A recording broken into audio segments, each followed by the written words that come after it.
आप इस जॉब को किस नज़र से देखते हैं मुझे उतना फ़र्क नहीं पड़ता, लेकिन मेरे लिए ये जॉब उतना ही इम्पोर्टेंट है जैसे कि कोई अर्निंग सैलरी वाली जॉब।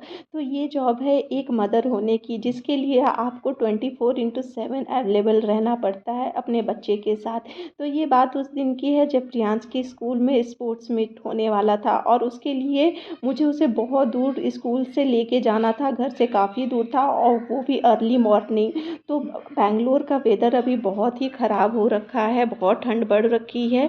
लेकिन अगर बच्चे के साथ उसके आगे कदमों के साथ बढ़ना है तो आपके उसके हर कदम के साथ उसे सपोर्ट करना होगा। तो फाइनली सुबह-सुबह मैं अपने बेटे को लेके पहुंच गई थी एक ग्राउंड में, स्टेडियम में, जहां वो लोग प्रैक्टिस करने वाले थे अपने कल के बड़े इवेंट के लिए। तो बहुत सारे बच्चे आए थे, सारी मम्मियाँ वैसे ही जॉब करती हैं जैसे मैं करती हूँ, मैं कुछ अलग नहीं करती, सारी मम्मियाँ एक जैसी ही होती है। लेकिन ये जॉब वैसा ही है जैसा बाकी सब जॉब होता है, इनफैक्ट उससे कहीं ज़्यादा। तो प्रियांश को वहाँ लगने वाले थे 3-4 घंटे, इनफैक्ट मोर देन 4 आवर्स।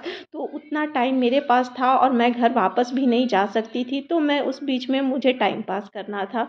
तो प्रियांश को स्कूल स्टेडियम में ड्रॉप करने के बाद मैंने सबसे पहले ब्रेकफास्ट किया, क्योंकि अर्ली मॉर्निंग निकली थी मैं। ब्रेकफास्ट करने के बाद मैंने कैब बुक किया, ऑटो बुक किया, और कहीं नई जगह पे ना ऑटो बुक करने से प्रॉब्लम क्या होता है ना, मुझे समझ में नहीं आता है कि कहाँ पे वो आएगा, लोकेशन में उसको उसको समझाना, और जहाँ मैं खुद नहीं हूँ उसको बताना कि कहाँ आना है, बहुत मुश्किल हो जाता है मेरे लिए। फिर भी मैंने 4-5 घंटे निकालने थे, तो मैंने सोचा पास के ही मार्केट में जाती हूँ, टाइम पास हो जाएगा। तो 10 बजे का टाइम हो चुका था, मार्केट धीरे-धीरे खुल रहा था, पूरा खुला भी नहीं था। 1 घंटे तो मैंने उधर ही स्टेडियम के पास ही टाइम पास करा, और अभी मेरे पास 3-4 घंटे और थे, तो टाइम पास करने के लिए कुछ तो चाहिए था। तो मैं निकल गई थी मार्केट के लिए, जहाँ मार्केट में अभी सारे शॉप्स खुल ही रहे थे, पूरे खुले भी नहीं थे, कुछ पूजा के दुकान और कुछ फ्रूट्स के दुकान खुले हुए थे।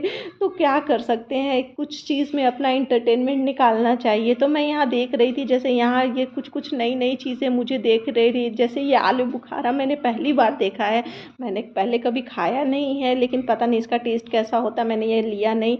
उसके बाद ये जामुन मुझे बहुत ज़्यादा पसंद है, ये जामुन थे, स्टार फ्रूट था, और उधर एक अजीब तरीके की लीची मुझे मिली थी। ये लीची कुछ अजीब तरीके थी, पता नहीं इसका टेस्ट कैसा होता, तो मैं इसी तरह से कुछ टाइम पास कर रही थी। और धीरे-धीरे जो ये मार्केट जयनगर का मार्केट था, ये धीरे-धीरे अपना स्टॉल लग रहा था। और किसी भी शॉप में सुबह-सुबह जाने से सबसे बड़ा प्रॉब्लम क्या होता है ना, शॉपकीपर आपको बोलते हैं कि आप पहले कस्टमर हैं, कुछ लेके ही जाइए, चाहे आप थोड़े कम पैसे दे दीजिएगा, लेकिन आप कितनी चीज़ें खरीदेंगे। फाइनली मैं एक दुकान में कुछ कुर्ती देख रही थी, लेकिन शॉपकीपर ने बोला कि कुछ खरीद के ही जाइए, तो फाइनली मैंने एक कुर्ती खरीद लिया उनसे, जो कि मुझे उतनी कुछ खास पसंद नहीं थी, फिर भी मैंने खरीदा। क्यों क्यों क्यों किसी का दिन ख़राब करना। फिर 3 घंटे मैं उधर टाइम पास करने के बाद वापस से स्कूल आ गई। यहाँ पे बच्चों की प्रैक्टिस चल रही थी कल के बड़े इवेंट के लिए। तो फाइनली यहाँ पे मैंने कुछ देर बच्चों को देखा, प्रियांश को इतने सारे बच्चों के बीच में मैं खोज रही थी कि किधर है मेरा बेटा, जो कि काफ़ी कलरफुल ग्राउंड लग रहा था। पता नहीं कल क्या होने वाला है, कल तो मुझे और जल्दी निकलना होगा घर से, अराउंड मुझे कम से कम सुबह 5 बजे उठना होगा, तभी मैं यहाँ जल्दी लेके आ पाऊँगी प्रियांश को। फाइनली मुझे अपना बेटा दिख गया था, जो प्रैक्टिस करके वापस जा रहा था, तो उसने भी मुझे देख लिया, मैं चिल्लाई थी। तो फाइनली वो टाइम ओवर हो गया था प्रैक्टिस का, अब अपने अपने बच्चों को ले सकते थे। फिर उसके बाद नेक्स्ट डे हम लोग फिर से ग्राउंड पहुंच गए, जहां पेरेंट्स भी इनवाइटेड थे। एक दिन पहले जो प्रैक्टिस वाला सेशन था उसमें पेरेंट्स इनवाइटेड नहीं थे, पेरेंट्स को अपना जुगाड़ खुद ही करना था। बट इस वाले में पेरेंट्स बैठ के सारे फंक्शन का मज़ा ले सकते थे। तो प्रियांश अपना बैठ गया था, फंक्शन की तैयारी चल रही थी। फंक्शन स्टार्ट 9 बजे से था, तो हम लोग सारी मम्मियाँ आराम से रेडी होके बैठ गए थे, और हम लोग ने काफ़ी धीरे धीरे, ऑडियंस काफ़ी ज़्यादा हो गए थे। और ये वाला देखिए, प्रियांश प्रैक्टिस कर रहा था। सबसे लास्ट में आप देख सकते हैं प्रियांश कैरेट के साथ खड़ा है सबसे लास्ट में, तो वहाँ पे प्रैक्टिस कर रहा था और हम लोग देख रहे थे। अच्छा लग रहा था, रेगुलर टाइमिंग से कुछ अलग, रेगुलर जो रूटीन सीन होता है उससे कुछ अलग देखने को मिल रहा था। तो आज स्पोर्ट्स मीट था, बच्चों के बहुत सारे स्पोर्ट्स रेस होने वाले थे जिसमें बहुत बच्चों को मेडल्स मिलने वाले थे। तो प्रियांश को स्पोर्ट्स बहुत पसंद है, वो बहुत इंजॉय करता है इस चीज़ को। और सारे पेरेंट्स, पूरा स्टेडियम भर गया था, इतने सारे पेरेंट्स से सब अपने बच्चों को देखने के लिए आ गए थे। स्टेडियम काफ़ी ज़्यादा बड़ा था। पहले तो यहाँ पे बहुत सारे स्पोर्ट्स पर्सन खेल रहे थे तो उन लोग को देख के अलग अलग इंस्पिरेशन आ रहा था। फिर ये अभी बैलून ब्लो करने का एक प्रोग्राम होने वाला था जिसमें सारे हाउसेस, अभी स्कूल में एक नया सिस्टम, हमारे टाइम पे तो ऐसा कुछ नहीं था, बट अब के स्कूल में क्या मैं देखती हूँ एक नया सिस्टम आया है जहाँ हाउसेस बटे रहते हैं कि जैसे red house, yellow house, green house, blue house, तो उस तरह से उन हाउसेस में कंपटीशन होता है। तो इस तरह का ही सिस्टम इस स्कूल में भी था। तो हाउसेस का सबसे पहले बैलून ब्लो किया गया, उसके बाद और भी बहुत सारी चीज़ें हुई, जैसे मार्शल निकाला गया और उसके बाद बहुत सारे प्रिंसिपल ने स्पीच दिया, उसके बाद बच्चों ने परेड किया। बहुत अच्छा लग रहा था देख के, और ऐसा नहीं लग रहा था बच्चे हैं सब, एकदम प्रोफेशनल टाइप से लग रहा था कि कहीं रिपब्लिक डे का परेड हो रहा है। बच्चे बहुत अच्छे से कर रहे थे। और इन सारे एफर्ट्स का क्रेडिट जाता है स्कूल अथॉरिटीज़ और principal and teachers, specially teachers की, जो कि बच्चों को कोई चीज़ें सिखाना इतना आसान नहीं होता, क्योंकि हम जानते हैं कि घर में बच्चों को कैसे हैंडल करते हैं हम, और इतने सारे बच्चों को एक साथ हैंडल करना वो भी कोई आसान बात नहीं है। तो सबसे पहले प्रोग्राम स्टार्ट हुआ परेड से, कैंडल ब्लो किया गया, मार्शल निकाला गया, उसके बाद फिर ये सब परेड ख़त्म होने के बाद जो बैलून का जो गुच्छा था, जो इतने बड़े बैलून का गुच्छा था, उसे उड़ाया गया। फिर उसके बाद जितने भी प्रोग्राम थे डांस वाले, वो वाले स्टार्ट हुए, जहाँ सबसे पहले बच्चों ने योगा करा, योगा से स्टार्ट करा। और मेन मोटिव क्या था, यहाँ पे हेल्दी का होने का एडवाइस दिया गया था। तो सबसे पहले योगा हुआ, फिर हमारे बच्चों ने फ्रूट्स वेजीज का डांस करा था।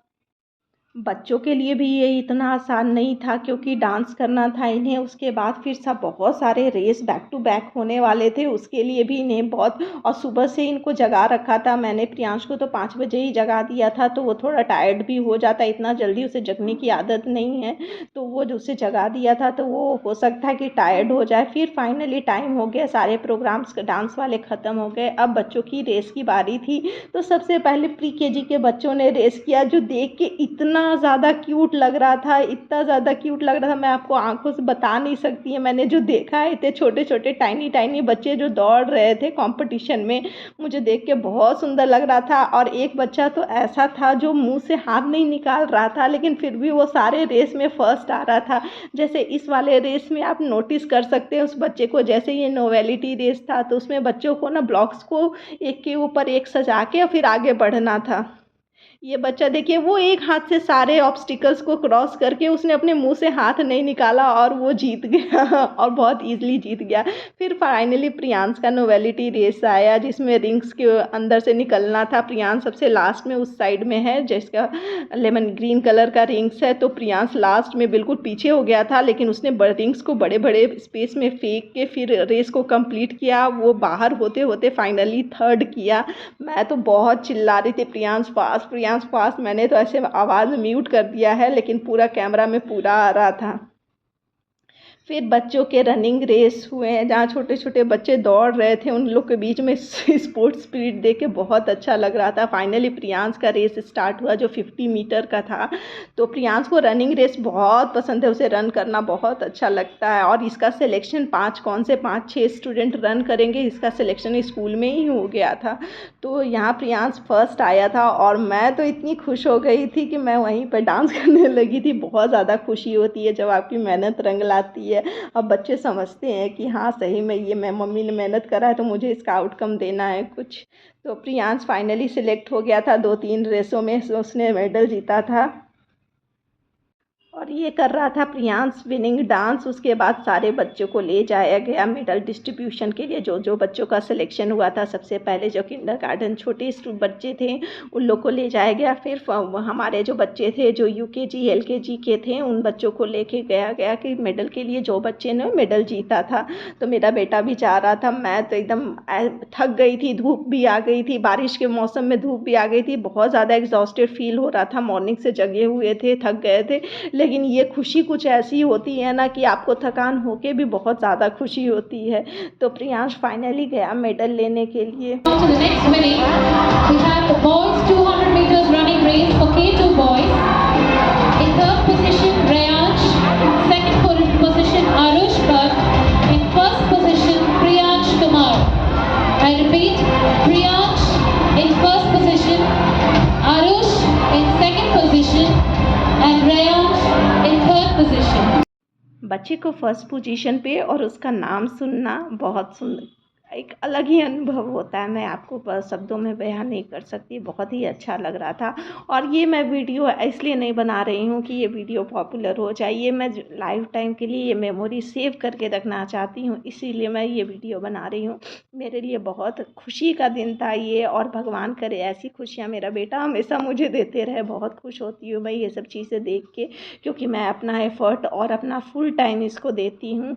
तो मुझे इसके लिए कोई अफ़सोस नहीं होता है, क्योंकि इस टाइम को मैं खुद ही एंजॉय करती हूँ और मुझे पता है ये टाइम दोबारा नहीं आएगा। तो ये टाइम को मुझे एंजॉय करना पसंद है, इसीलिए मैं ये करती हूँ। तो मेरा बेटा मेडल लेके वापस आते हुए बहुत अच्छा लग रहा था। फाइनली उसे 2 गोल्ड मेडल और 1 ब्रॉन्ज़ मेडल मिला। बहुत ही प्राउड फीलिंग था। बाकी सारे बच्चों के बीच में सारे लोग उसे, सारे टीचर्स कॉन्ग्रेचुलेट कर रहे थे। तो उम्मीद करती हूँ आपको ये ब्लॉग अच्छा लगा होगा।